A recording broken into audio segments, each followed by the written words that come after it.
Afternoon. My name is JL, and I will be your conference operator today. At this time, I would like to welcome everyone to the Electronic Arts third quarter fiscal year 2025 earnings conference call. I would now like to turn the conference over to Mr. Andrew Urquhart, Vice President of Investor Relations. Please go ahead. Thank you. Welcome to EA's third quarter fiscal 2025 earnings call. With me today are Andrew Wilson, our CEO, and Stuart Canfield, our CFO. Please note that our SEC filings and our earnings release are available at ir.ea.com. In addition, we have posted detailed earnings slides to accompany our prepared remarks. Lastly, after the call, we will post our prepared remarks, an audio replay of this call, and a transcript. With regards to our calendar, our fourth quarter fiscal 2025 earnings call is scheduled for May 6, 2025. As a reminder, we post a schedule of upcoming earnings calls for the fiscal year on our IR website. This presentation and our comments include forward-looking statements regarding future events and the future financial performance of the company. Actual events and results may differ materially from our expectations. We refer you to our most recent Form 10-Q for a discussion of risks that could cause actual results to differ materially from those discussed today. Electronic Arts makes these statements as of today, February 4, 2025, and disclaims any duty to update them. During this call, the financial metrics, with the exception of free cash flow and non-GAAP operating margin, will be presented on a GAAP basis. All comparisons made in the course of this call are against the same period in the prior year unless otherwise stated. Now, I'll turn the call over to Andrew Wilson. Thanks, Andrew. Good afternoon. I want to start by thanking our teams. In Q3, they shared their creativity, dedication, and innovation with the world through high-quality games and experiences. Our relentless focus on execution and delivery ensures we continue to bring incredible sports experiences and blockbuster entertainment to hundreds of millions of players and fans around the world. However, Q3 was not the financial performance we wanted or expected. We know as a leader in global entertainment, great titles, even when built and delivered with polished execution, can sometimes miss our financial expectations. So let me provide more context on the quarter and share actions taken to build momentum as we head into the new fiscal year. Our blockbuster storytelling strategy is built on three strategic objectives. First, create an authentic story and experience for the core audience. Second, build innovative, groundbreaking features. And third, emphasize high-quality launches across both PC and console. In order to break out beyond the core audience, games need to directly connect to the evolving demands of players who increasingly seek shared world features and deeper engagement alongside high-quality narratives in this beloved category. Dragon Age had a high-quality launch and was well-reviewed by critics and those who played. However, it did not resonate with a broad enough audience in this highly competitive market.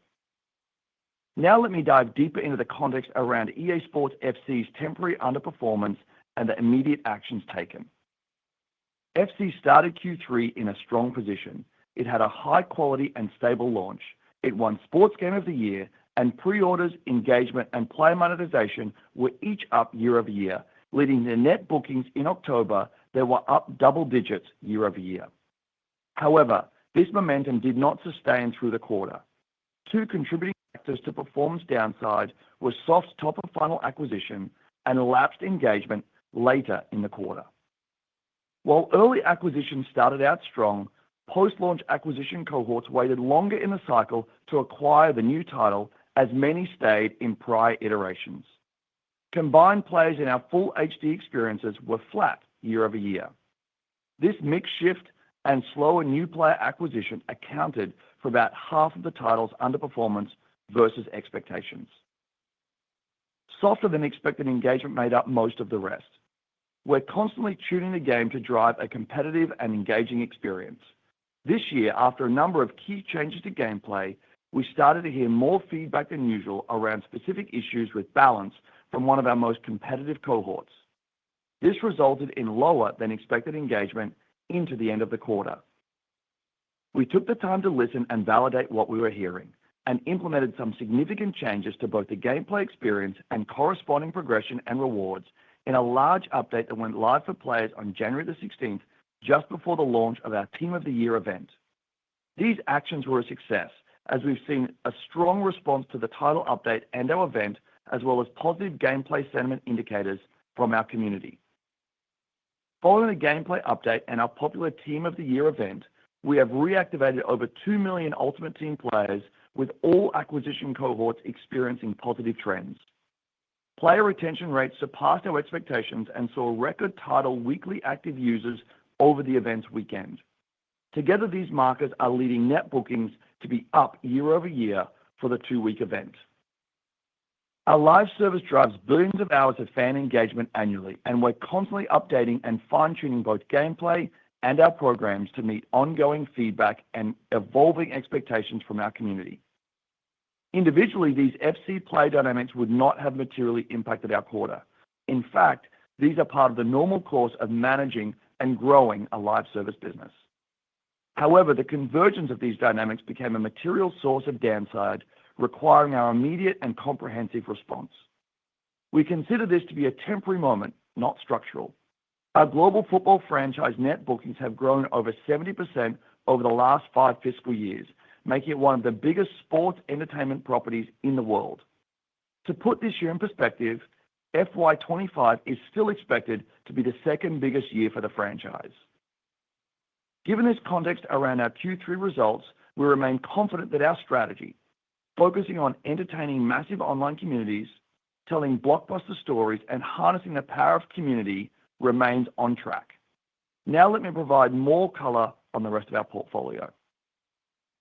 The power of EA Sports comes from our team's unique ability to create deep, rich, and highly valuable IP where our players fully immerse themselves in the action, fandom, and culture of their favorite sport.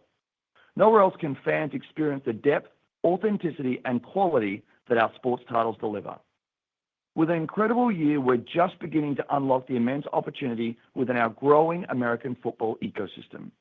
The number of players is up double digits year over year as our expanded offerings strengthen and build on the passion of our community.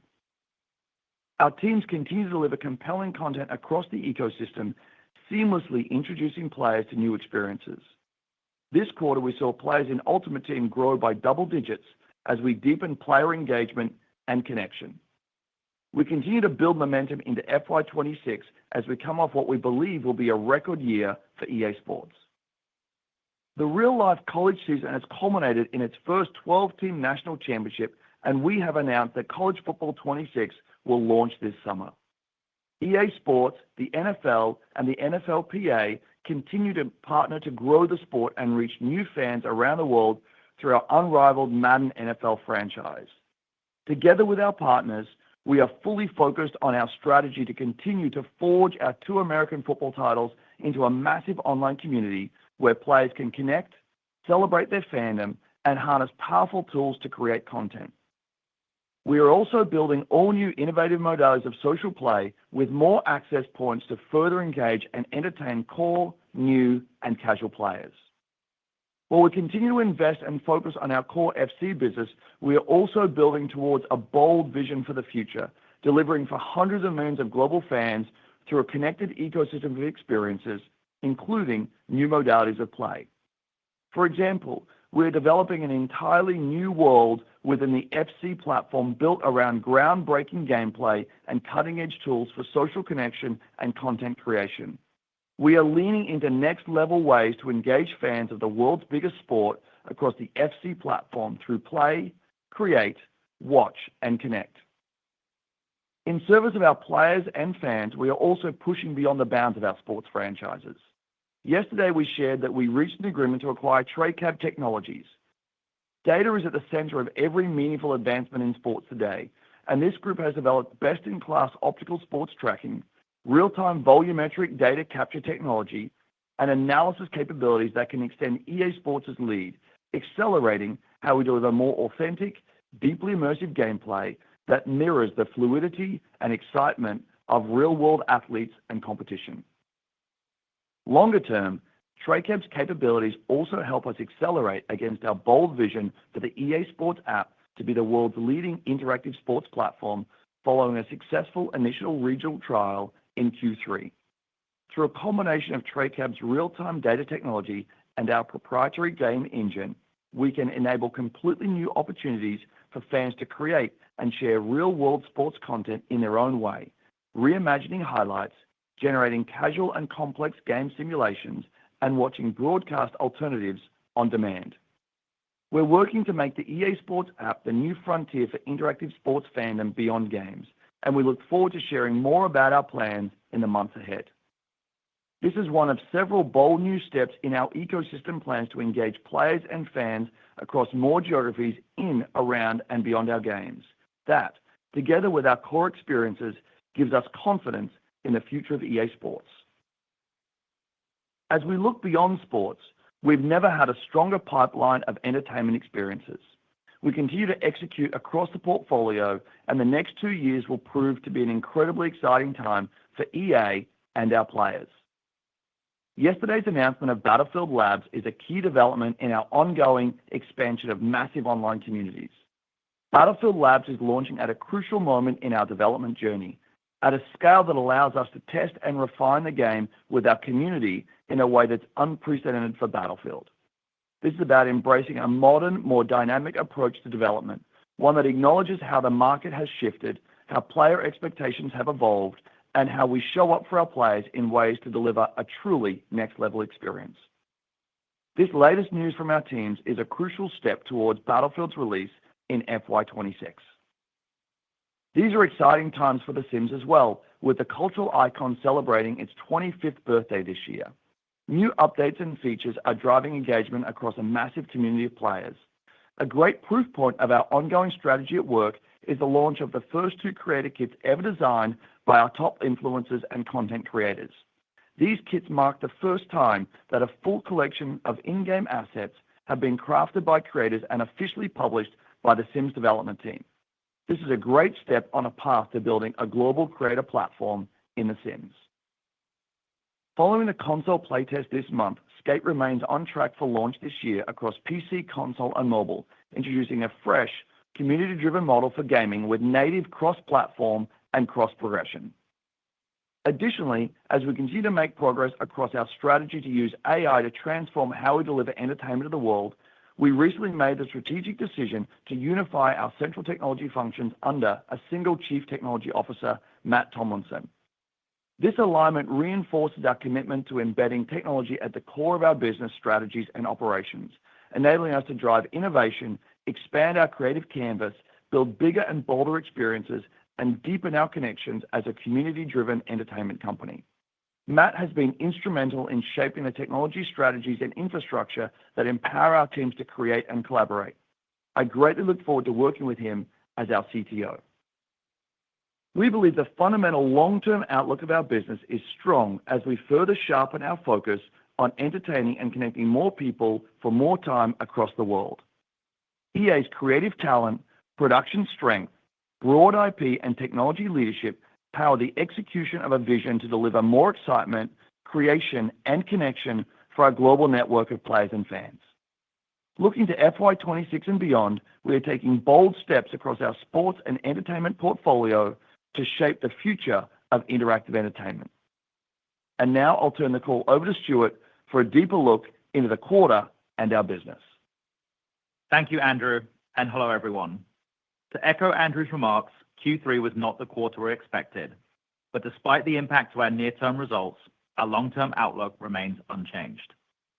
Our teams remain focused on player feedback, continually adapting our games and services to reflect evolving player preferences, in addition to refining our portfolio to deliver sustainable growth. Today, we're announcing our plans for a $1 billion accelerated stock repurchase, in addition to our current $375 million per quarter program, bringing total stock repurchases to $2.5 billion within the first year of our $5 billion authorization. This action reinforces our strategy and commitment to returning capital to stockholders. It also demonstrates our confidence in our long-term growth outlook, supported by our strong balance sheet and cash flow generation. We remain committed to advancing our strategic initiatives while effectively balancing business investment with returning capital to stockholders. Now, turning to the quarter. In Q3, net bookings was $2.2 billion, down 6% year over year. Dragon Age: The Veilguard underperformed highlighting the competitive dynamics of the single-player RPG market, and EA Sports FC 25 started strong but softened through the holiday period. We saw minimal impact from FX within the quarter. Within total net bookings, full game was $633 million, down 3% year-over-year, and live services and other was $1.58 billion, down 8% year-over-year. On a trailing 12-month basis, live services are 74% of our business. Let me start with Dragon Age: The Veilguard. Historically, blockbuster storytelling has been the primary way our industry brought beloved IP to players. The game's financial performance highlights the evolving industry landscape and reinforces the importance of our actions to reallocate resources towards our most significant and highest potential opportunities. Now, I'd like to provide further insights into the quarterly dynamics in global football that Andrew shared earlier. Following 2 consecutive fiscal years of double-digit net bookings growth, our global football franchise saw a mid-single-digit decline year-over-year in Q3. The softer-than-expected results in HD was only partially offset by continued growth in FC Mobile. The HD underperformance was a result of 2 key factors. Firstly, softer acquisition, which led to lower-than-expected full-game sales of FC 25. Despite having 40 million players across our catalog of HD titles, our December promotional events to drive conversion fell short of expectations and historical rates, as players remain engaged with prior versions of the game. Secondly, as Andrew mentioned, we saw faster-than-usual engagement churn in a competitive cohort as the quarter progressed. Despite having positive key metrics early in the quarter, this player group's engagement was down high single digits, mirroring our net bookings decline. While we regularly manage these factors within a live service, their combination had a compounding effect. Faster-than-usual engagement churn, coupled with lower acquisition, created pressure on lower funnel performance. Our live service model's greatest strength is our ability to experiment, tweak, respond, and deliver changes for our players. Our January 16th gameplay update, launched ahead of our marquee Team of the Year event, is a prime example of this adaptability.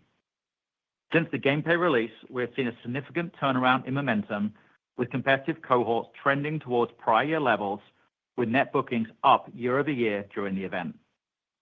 We remain confident in the sustainable long-term growth of global football as we continue to refine the experience, expand engagement opportunities, and build toward an even brighter future for the franchise. Within global football for Q3, FC Mobile saw a double-digit increase in new players, engagement, and monetization year-over-year. FC Online was up slightly as strong promotional content drove monetization. The expansion of our American football community has continued to see strength, with weekly active users and total unique spenders up double-digit year-over-year in the quarter. In Apex Legends, net bookings were down year-over-year in the quarter, but performed in line with our expectations. The Sims franchise delivered year-over-year net bookings growth in Q3 as we continue to broaden the franchise by delivering focused updates and new player experiences that deeply engage and captivate our community. During the quarter, we launched 2 new creator kits in The Sims 4, and the launch of the My Sims Cozy Bundle outperformed our expectations. With My Sims Cozy Bundle, we saw over 50% of those who purchased the game were new to EA as we expanded our offerings on the Switch platform. Now, moving to our GAAP quarterly results. We delivered Q3 net revenue of $1.88 billion, down 3% year-over-year. Gross margins increased 300 basis points, largely a result of lower licensing costs. Operating expenses came in below our expectations at $1.05 billion, flat to the prior year. Earnings per share was $1.11, up 4% year-over-year. We delivered operating cash flow of $1.18 billion for the quarter, down 7% year-over-year. On a trailing 12-month basis, operating cash flow reached $2.11 billion, and free cash flow reached $1.89 billion, as our business continues to be a strong generator of cash. Please see our earnings slides for further cash flow information. In the third quarter, we returned $425 million to stockholders through stock repurchases and dividends. Now, turning to guidance. 2 weeks ago, we updated our FY 25 guidance. I want to outline the assumptions underpinning our outlook. First, our American football business remains on track to surpass $1 billion in net bookings for FY25. Second, we revised our expectations to include lower contributions from Dragon Age: The Veilguard. Third, let me walk through our assumptions for global football.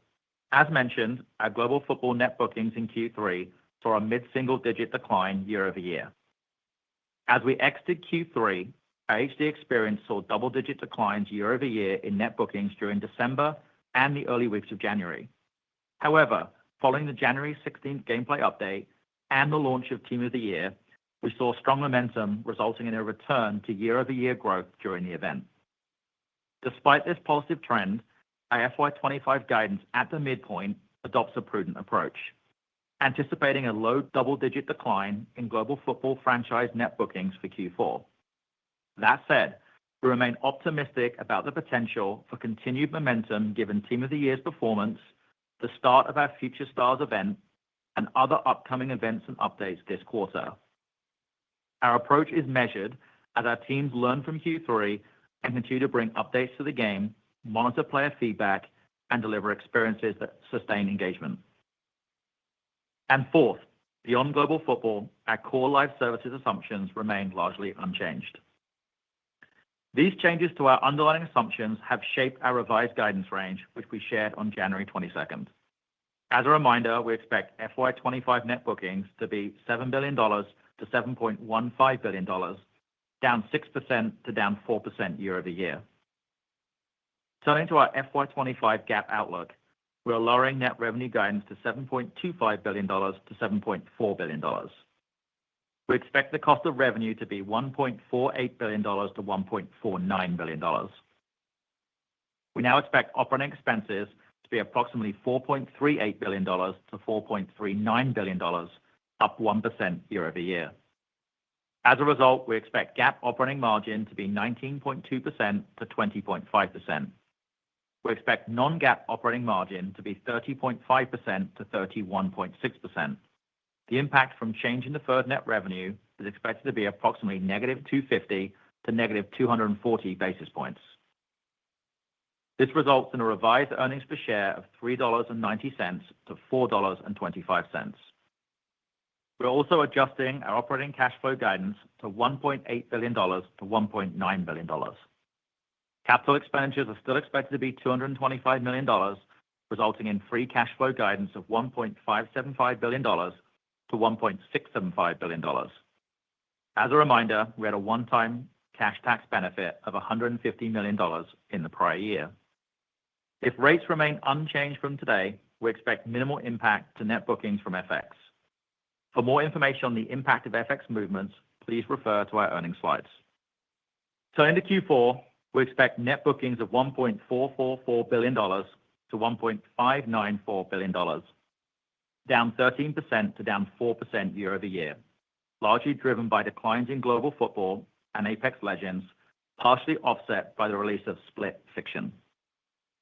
We expect net revenue of $1.682 billion to $1.832 billion, cost of revenue to be $305 million to $315 million, and operating expenses of approximately $1.112 billion to $1.122 billion, resulting in earnings per share of 65 cents to $1.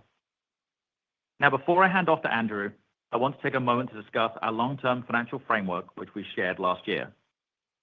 Our multi-year outlook is designed to provide the flexibility needed to effectively manage two critical drivers of success: game development timelines and market dynamics. With a strong lineup of new experiences, including EA Sports College Football 26, Battlefield, and Skate, we are positioned to return to growth in FY26. Beyond FY26, we will continue to expand our current franchises while also bringing blockbuster storytelling to market. Additionally, we will make measured progress beyond our games as we continue to scale our EA Sports app, advertising, and sponsorship opportunities. Altogether, we believe these initiatives will drive both top-line growth and margin expansion through FY27 and into the future as we outlined at our September Investor Day. We'll look forward to providing further updates on FY26 in May and remain focused on disciplined execution, prioritized capital allocation, and strategic investments that drive value for our players, employees, and stockholders. Now, I'll hand back to Andrew. Thank you, Stuart. Exceptional effort and polished execution don't always generate the results we aim for. The actions we have taken demonstrate the focus and determination of our teams and the deep resiliency of our business.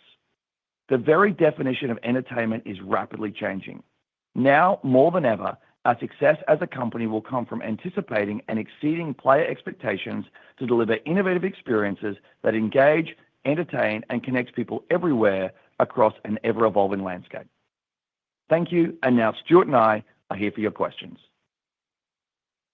As Andrew said, we are ready for your questions. We'll take one question and one follow-up from each analyst. With that, we are now ready for the first question. Thank you.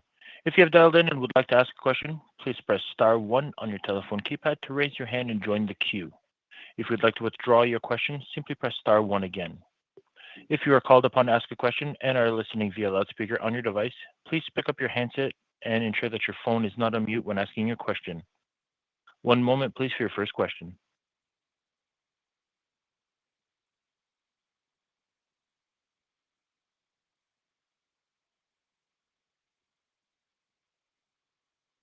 Your first question comes from the line of Andrew Marok of Raymond James. Your line is open.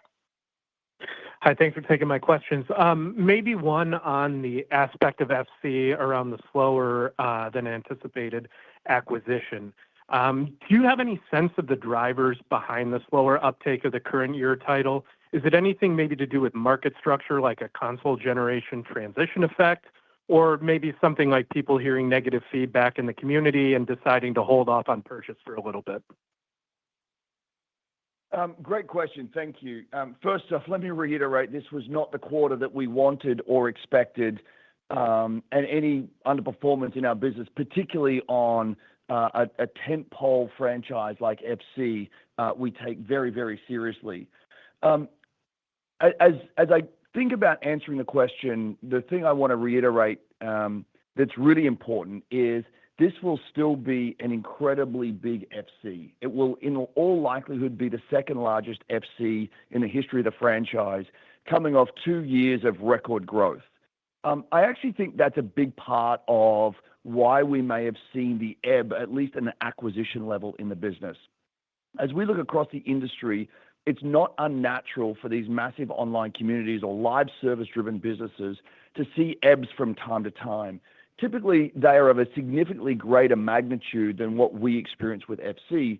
Be that as it may, when you have a franchise as big as FC is, even a small deviation from our expectations can have a pretty dramatic impact on our quarter, as we saw in Q3. As we look at the top of the funnel, again, we had over 40 million people playing across iterations. And I think we had an exceptional game in 23 with 2 World Cups and a December World Cup in the year, which brought in a lot of new players.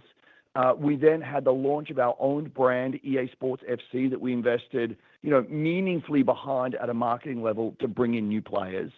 And at some level, I think that many of those players were very satisfied with the games they were playing. And one of the things that we recognize is that we have to do a better job of bringing those new players across. Our latest version of FC is far and away the best version that we've ever built. It won, Game of the Year and widely regarded across almost all cohorts to be an exceptional game. And we just have to do better at bringing our players who are in the ecosystem across to the new version. And certainly with the work that the teams has done since then, we've seen meaningful progress on that metric. The second part of it that we talked about inside of the prepared remarks is the highly competitive cohort that lapsed later into the quarter. And again, as we think about managing these massive online communities and these live service-driven businesses, we're always tweaking and tuning based on player feedback. Again, we have an incredible player community across the globe that invests meaningful amounts of time in these experiences. This year, we started to hear, kind of as the quarter progressed, that the tuning of the gameplay, particularly for this highly competitive cohort, felt more defensively focused than past iterations. And they were asking for a more open, aggressive, attacking version of football. Our teams do what our teams do best, which is listen closely to the core community and validated what they were hearing, and then began to tweak and tune and test gameplay in advance of what was perhaps the most major gameplay update that we've ever done in the history of the franchise ahead of our January 16th event. The good news for us, and certainly the good news for our player community, is that game update was very well received by that core cohort. And again, combined with the activities that we were undertaking to bring players in past iterations across, we saw incredible momentum going into the Team of the Year event. Just some core stats as we came out of that weekend. We had record net bookings for the Team of the Year event. We had record weekly active users over the event's weekend. Prior to the update, our competitive cohort engagement was down high single digits.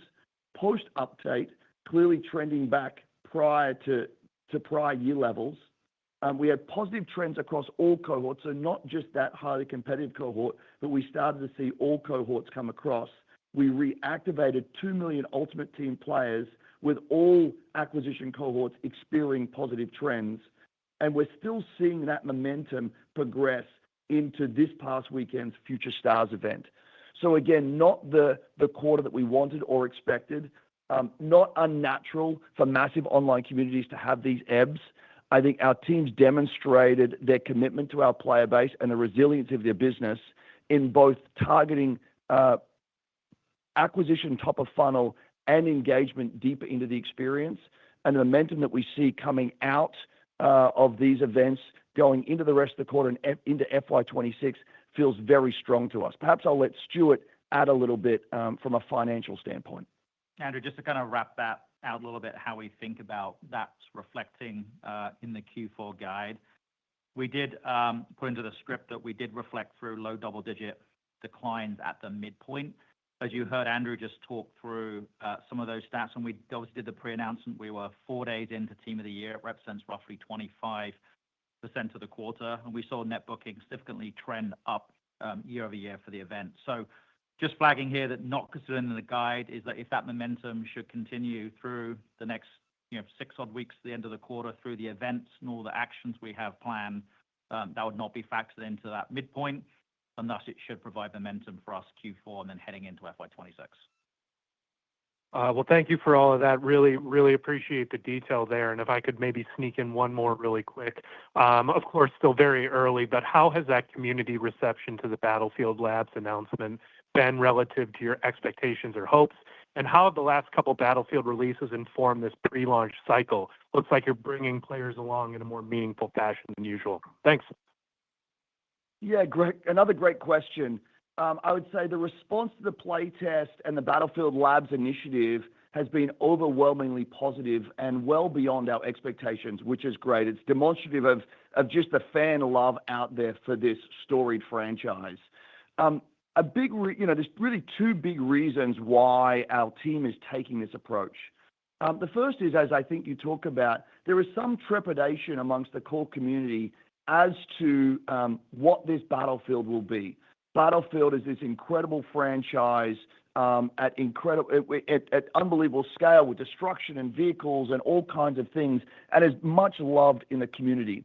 The last 2 iterations of Battlefield have not resonated as strongly and have been found wanting by meaningful parts of the community globally. And so we do appreciate and understand that there is some trepidation there. And this development team, the biggest development team we've ever had, is committed to working very closely with our players to ensure that they understand what we're doing, that they feed into the tuning and balancing at scale of this game. The second reason is it is the biggest Battlefield we will ever build, or at least we have ever built to date. It exists on an incredible scale, both in terms of breadth and depth of gameplay, in terms of access points, in terms of way that you can play this game. And a big part of the modern development process that the team is taking is to test and tune everything to ensure that even as we launch something of this scale, it launches both stable and secure. And I think the combination of those 2 things is driving this initiative, which is Battlefield Labs. And and the way the community has responded has been very positive to date. Your next question comes from the line of Doug Creutz of TD Cowen. Your line is open. Hey, thanks. I was wondering if you could talk about how the kind of Apex Legends work is going to getting it back to where you want it to be. I know back in August you had talked about some of the initiatives that you've taken, and just kind of what's the progress update, what's worked, what hasn't worked, and where do you see things going from here? Thank you. Apex is this incredibly storied franchise. I know I speak so lovingly and passionately about all of our franchises. I truly believe we have some of the great franchises in entertainment, and I know our teams are incredibly committed to them in service of our player communities. Apex is probably one of the great new launches in our industry over the last decade, and has been loved by that core cohort. We've had over 200 million people play the game. However, the trajectory of the business of that franchise has not been headed in the direction that we have wanted for some time. And I think you highlight we have been trying, tuning, and testing many things in the context of the ongoing support of the community. As we think about Apex today, I really think about the development happening across three core vectors. The first is how do we continue to support this incredible community that plays the game day in and day out, which numbers tens of millions of people. And that's both quality of life, anti-cheat, and all of the things that make the core experience great, as well as the creation of new content for that community. And we continue to try and test and develop more and great content for that community. And I would say we have seen some progress in that, but probably not as much as we would have liked.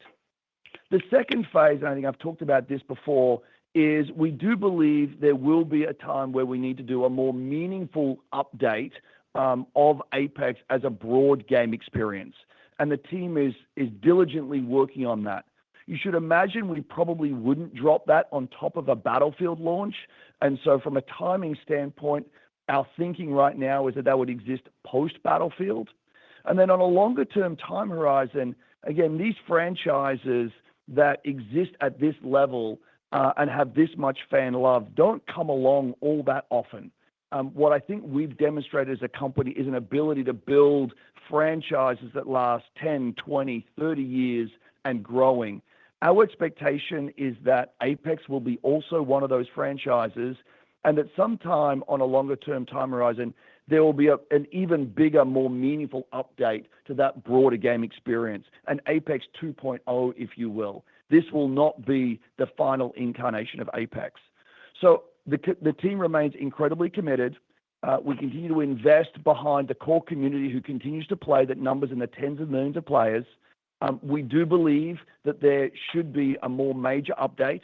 That will probably happen after a Battlefield launch, just in terms of timing, and the team is diligently working through what that would be.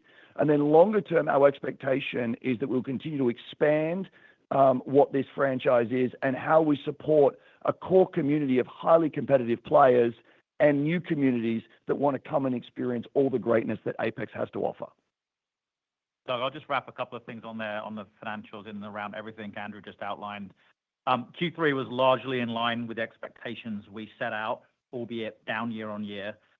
We have started to see some sequential improvement with strength in sort of player conversion and monetization. The content enhancements and some of the changes in the Battle Pass have started to shift, where we're seeing more spend uptick against the Battle Pass than in previous seasons as we've come through 18 through 21. The outlook for Q4 remains largely unchanged at this point, and we obviously look forward to season 24 next week. Great, thank you. Your next question comes from the line of Chris Scholl of UBS. Your line is open. Great, thank you. Appreciate the update on Battlefield timing. Seemingly, the industry pipeline could be crowded with a number of major titles being released this year. Can you just remind us how the pipeline for your peers influences your willingness to launch titles in close proximity? And maybe just one more industry question. Given the anticipation for the new Switch console, any thoughts on what opportunity this might present for your IP and the ability to expand the level of collaboration beyond what you've done today? Thank you. Great question. Certainly, we exist in a competitive marketplace. I've had the great fortune of being in this company for 25 years, and we have done a great job of competing with all of our great franchises over time. That being said, we've invested more in this Battlefield than any Battlefield before it. We have 4 studios. We've had a meaningful amount of time. We're looking for this to be the biggest Battlefield we've ever made. And we, of course, want to make sure that we launch that into a window where we can deliver on the fullness of the promise of what Battlefield can be and grow the community to a level that is commensurate with the size of the game that we're making. I do believe that this year might be a nuanced year relative to competition. There may be some things happening in the year that may cause us to think differently about our launch timing. We have an FY26 launch window that the team is targeting. We believe the game will be great and ready at that time. But if we got close to that time frame and believed that this wasn't going to be a great window for us, then we would take a look at what an alternate window might be that would give us the appropriate time, energy, and player acquisition opportunity for this Battlefield to be all that it needed to be. And Chris, just to add on to that, I think it's important to say, it's partly why we've discussed and shared the multi-year framework that we laid out last year to give us the flexibility to think about a potential range of growth rates that could occur depending on market dynamics and timing that Andrew alluded to for our own pipeline. We'll obviously give greater clarity on FY26 guidance on our Q4 call, but the growth is really built sort of around the conviction we have around the pipeline. If you think about, we expect FC to rebound through next year. We obviously have college football we just announced in January coming out in the summer. We have an exciting year sort of on the lifestyle brands. We've talked to Skate and obviously continue to expand on The Sims. We've just talked with Battlefield, as Andrew a second ago, and obviously we'll continue to balance all of that with the industry slate we have up ahead. But I think just important to remind that we have that multi-year framework out. It's what we remain committed and aligned against. And again, growth in 26, but that range of growth will be dependent on timing. And then to the second part of your question around a new console, anytime a new console comes into the marketplace, that's of a benefit to us. It gives us the ability to access and acquire new players. Typically, we've had franchises perform very well on Nintendo platforms. Certainly, our expectation is that products like FC and Madden and others might find real energy on the platform as they have done in the past. When you think about something like The Sims and the My Sims Cozy Bundle, which performed well ahead of our expectations, 50% of all players were new to EA. That represents a great opportunity for us. So again, nothing in our models at this juncture, but our expectation is that anytime a great new console comes into the marketplace that gives us access to new players and new communities, that we have the IP that will benefit from that. Great. That was very helpful. Thank you for the color. Your next question comes from the line of Clay Griffin of MoffettNathanson. Your line is open. Great. Thank you. Sorry, I've had some technical issues, so I apologize if this has been asked. But Andrew, I wanted to come back to FC if I could. You spoke very positively about Rush in October, and understanding that engagement had sort of slipped beyond what you guys thought throughout the quarter. But just curious, just if you could provide some context around how that mode, the introduction of that mode, might have played a role in the trends that you saw, or maybe just kind of general commentary about how you think that mode evolves from here. And then I've got a follow-up. Yeah, great question. One of the advancements of Rush over what had been a similar type of mode, and I think there may have been some confusion outside of the FC community. Volta, which was a small-sided football mode, was very separate. Rush actually permeated many different aspects of the game. It turns out it's the second most played mode in the game, and it actually hasn't been diluted to monetization. Overall, we believe that ultimately it will be additive to monetization. I truly believe that what the team is doing there, investing in fast-paced, socially driven gameplay, is a meaningful part of the advancement of the franchise, and certainly the platform beyond what has been typical 11-on-11 competition, and the community has responded very well to that. Again, I would come back to, I believe that we can attribute the softness in Q3 to top-of-funnel acquisition that we've been targeting meaningfully since then and seeing very positive trends, and some gameplay balancing and tuning that the teams addressed in that meaningful player update right before the January 16th event, of which has also generated very positive trends. And so overall, I think Rush is a net positive to the franchise, both now and certainly over the long term. Great. And then I had read some interesting theories on server delay, desync, and just sort of the general kind of server availability and caching as perhaps, causing you guys some issues here in FC25. I certainly would not have suspected that to be a meaningful year-over-year driver per se. But can you speak to that idea? And if that's true, what needs to get fixed and on what timeline? Certainly, again, we listen and interact with all members of our community. Our role is always to serve every aspect and ensure a high-quality, stable, secure game experience. From our standpoint, the data that we see would suggest that this is an incredibly stable FC, at least as stable and likely more stable than FCs in the past. That doesn't mean that server issues don't happen from time to time and that we don't need to go and address them. That's generally in the normal course of business, and I would say it's very low in terms of overall player impact and quality of life within the player experience. Makes sense. Thanks. Your last question comes from the line of Mike Hickey of Benchmark Company. Your line is open. Andrew, Stuart, thanks for taking our questions. Just one, it's good to see or hear you expect growth for fiscal 26. Just curious if you think you can grow that year without the release of Battlefield.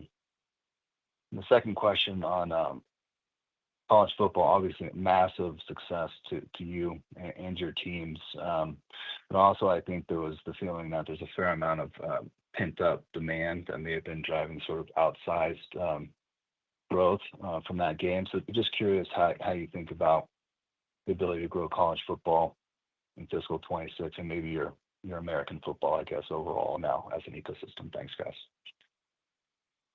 Mike, may I take the first part and sort of the broader context? Yes, in short, we expect the growth in 26 to be part of the broader pipeline initiative, which obviously includes Battlefield and even would exclude Battlefield.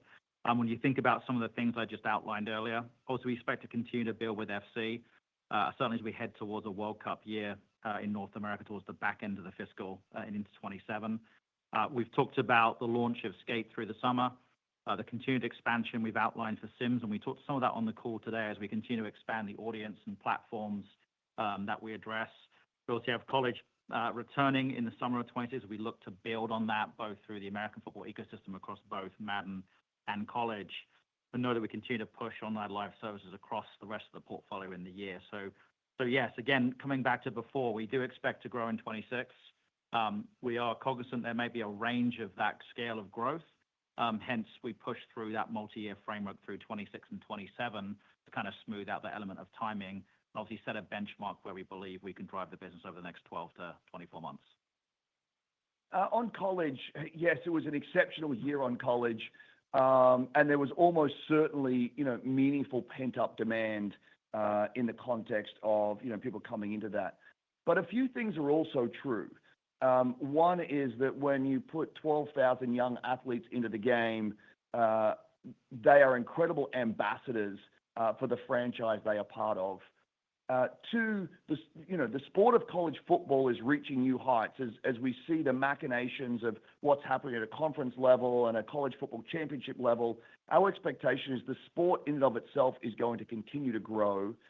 When combined with what's happening with the NFL, which also continues to grow, and we're now seeing it grow into new days and new categories, certainly as part of Amazon, the Christmas Day games of Netflix were an incredible boon for the NFL.